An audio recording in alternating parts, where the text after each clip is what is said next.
ಹಲಸಿನ ಬೀಜದಿಂದ ಹಾಕಿದ್ದು ಗಿಡ ಆದರೆ ಹಲಸಿನ ಹಣ್ಣೇ ಬರುತ್ತೆ, ಮ್ಯಾಂಗೋ ಗಿಡದಿಂದ ಮಾತ್ರನೇ ಮ್ಯಾಂಗೋ ಗಿಡ ಬರುತ್ತೆ.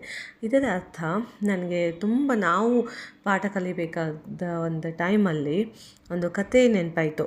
ಏನಂತಂದರೆ, ಎರಡು ಅಕ್ಕ ತಂಗಿ ಗಿಳಿಗಳಿರ್ತಾವಂತೆ.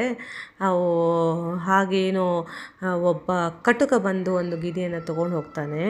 ಮತ್ತು ಒಂದು ಗಿಣಿ ಅಳ್ತಾ ಕುಂತಿರುತ್ತೆ. ಆವಾಗ ಒಬ್ಬ ಸ್ವಾಮೀಜಿ ನೋಡಿ ಆ ಗಿಣಿಯನ್ನು ತೊಗೊಂಡು ಹೋಗ್ತಾನೆ. ಸೊ ಒಂದು ಸಲ ಆ ಎರಡೂ ಗಿಣಿಗಳನ್ನು ಮುಂಚೆ ನೋಡಿದಂಥ ಒಬ್ಬ ಮನುಷ್ಯ ಈ ಒಂದು ಸಲ ಅವನು ಆಶ್ರಮಕ್ಕೆ ಹೋಗ್ತಾನಂತೆ. ಆಶ್ರಮದಲ್ಲಿ ಹೋದಾಗ ಅಲ್ಲಿ ಆಲ್ರೆಡಿ ಗಿಣಿ ಆಲ್ಮೋಸ್ಟ್ ಬೆಳೆದು ದೊಡ್ಡದಾಗಿರುತ್ತೆ. ಬನ್ನಿ ಕೂತ್ಕೊಳ್ಳಿ, ನೀರು ಕುಡೀರಿ ಅಂತ ಎಲ್ಲ ಮಾತಾಡುತ್ತೆ. ಸೊ ಆ ಮನುಷ್ಯನಿಗೆ ಅನಿಸುತ್ತೆ, ಈ ಗಿಣಿಯನ್ನು ನಾನು ಎಲ್ಲೋ ನೋಡಿದ್ದೀನಲ್ಲ. ಸೊ ಮಾತಾಡ್ತಾನೆ ಗಿಣಿ ಜೊತೆ. ಆವಾಗ ಹೇಳುತ್ತೆ, ಇಲ್ಲ ನಾವು ಅಕ್ಕ ತಂಗಿರಿದ್ದೀವಿ, ನನ್ನ ಅಕ್ಕನನ್ನು ಒಬ್ಬ ಬೇಟೆಗಾರ ತೊಗೊಂಡು ಹೋದ.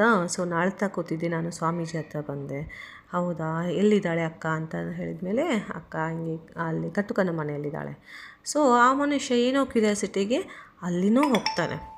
ಅಲ್ಲಿ ಅದೇ ಅಕ್ಕ ಗಿಣಿ ಬಂದ ಹಿಡೀರಿ ಇವನ್ನ, ಕೈ ಕಟ್ ಮಾಡಿ, ಕಾಲು ಕಟ್ ಮಾಡಿ, ಇವನ್ನ ಕಟ್ ಮಾಡಿ ಬೆಲೆಗೆ ಮಾರಿ ಅಂತ ಹೇಳ್ತಾ ಇತ್ತಂತೆ.